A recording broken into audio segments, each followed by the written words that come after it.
Hi everyone, it's Janet and welcome to my craft room. I hope you've had a great week. It's Friday and I'm here with my Fast Friday Quick Tips video of the week. So stick around and learn a few tips and tricks that'll help you level up your own card making.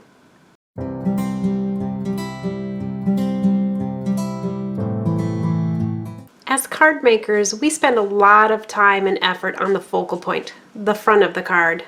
I mean, duh, it's all about the front of the card, as well it should be.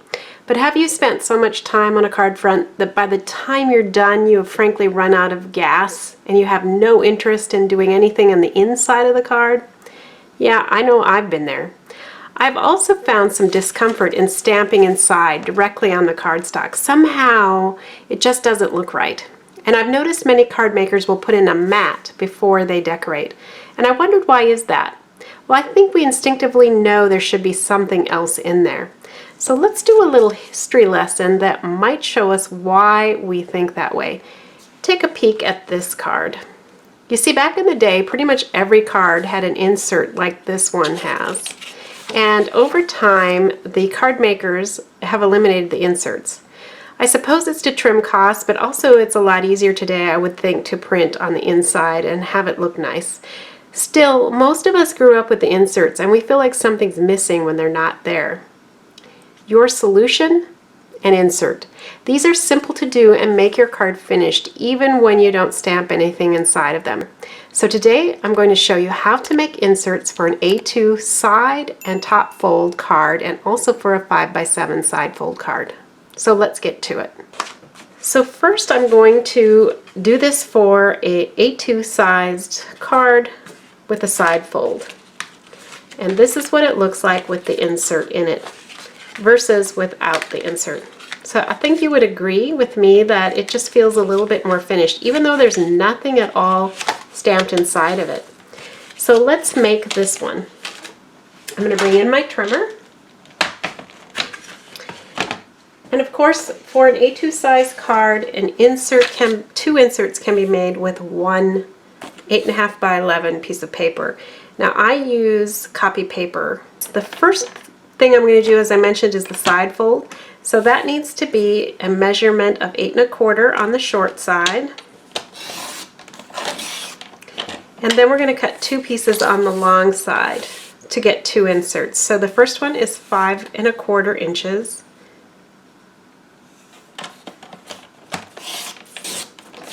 And while we're at it, we'll make the second insert as well. Now what I do with the extra inserts is I put them in a storage drawer, and that way they stay neat and ready to go when I need one.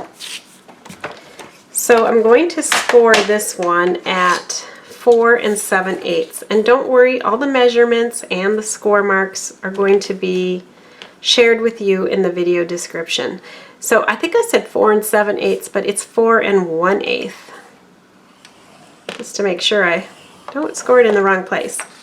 And then what I like to do is fold it and push it up against my scoreboard area here and use my fingertips to initially put in that score. It just makes sure that everything is nice and even for you. So there we have the actual insert ready to go. So let's bring in the card. We'll just pretend that this has a finished front on it right now. And what I'm going to do is bring in some ATG tape glider. You can use any kind of tape runner you have, double-sided tape, whatever.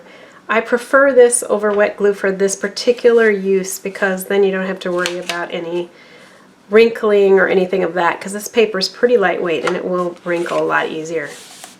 You just fold it over and there you are. You have your nice insert. How easy and quick is that?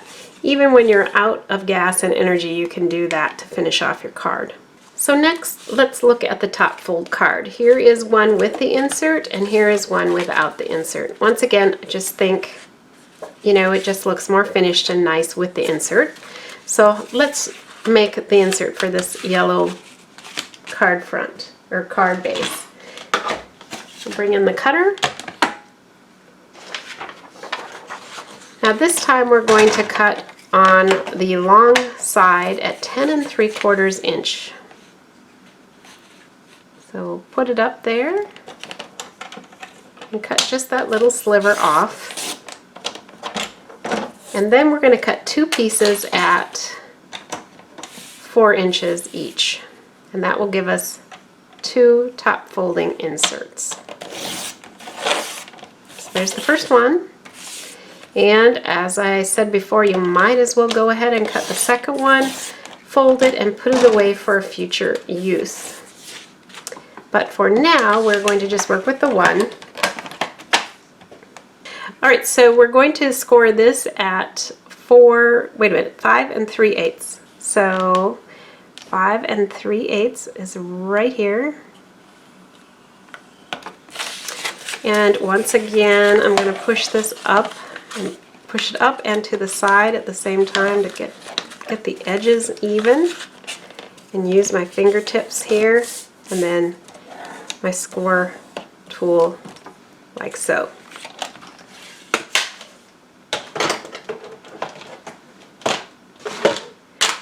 The process to put it in is exactly the same as before. I am just going to put a couple pieces of ATG tape.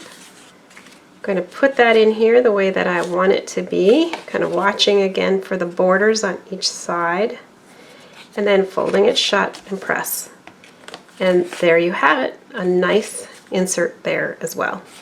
Okay, the next one we're going to make is a 5x7 insert. So here's one finished, and here's one that we're going to put the insert in, and you can see the difference once again. So let's make this one.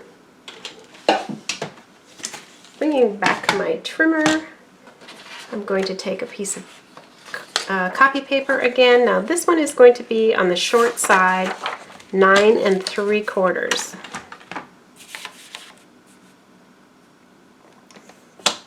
So get that cut, and then on the short side it is going to be 6 3/4. And it's for this reason that we can't get 2 inserts for a 5x7 card out of an 8.5 by 11 piece. You can't get it out of a 12 by 12 either, because 6 3/4 is going to be more than 12 inches wide. Okay, so then we're going to score this one at 4 7/8.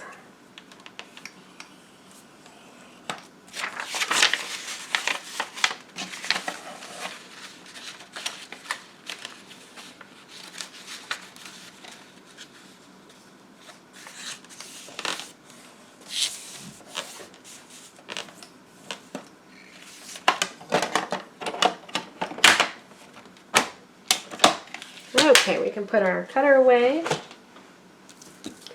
and we can bring in our card base,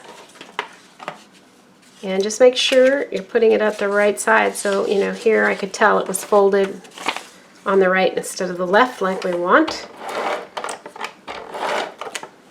And then we're going to put this in here, looking to make the edges of the card pretty much the same on the sides and the bottom. Shut it, press, and voila, you have your insert. So what do you think? Will you be giving the inserts a try? I hope so. Thanks for stopping by my craft room today. You are welcome here at any time. All you have to do is hit the subscribe button and click on the bell. That way you'll know when I post a new video. So grab yourself a cup of joe, a glass of wine, or whatever floats your boat, and join me here in my craft room, otherwise known as YouTube. I'll be back soon with a new video. See you later. Bye.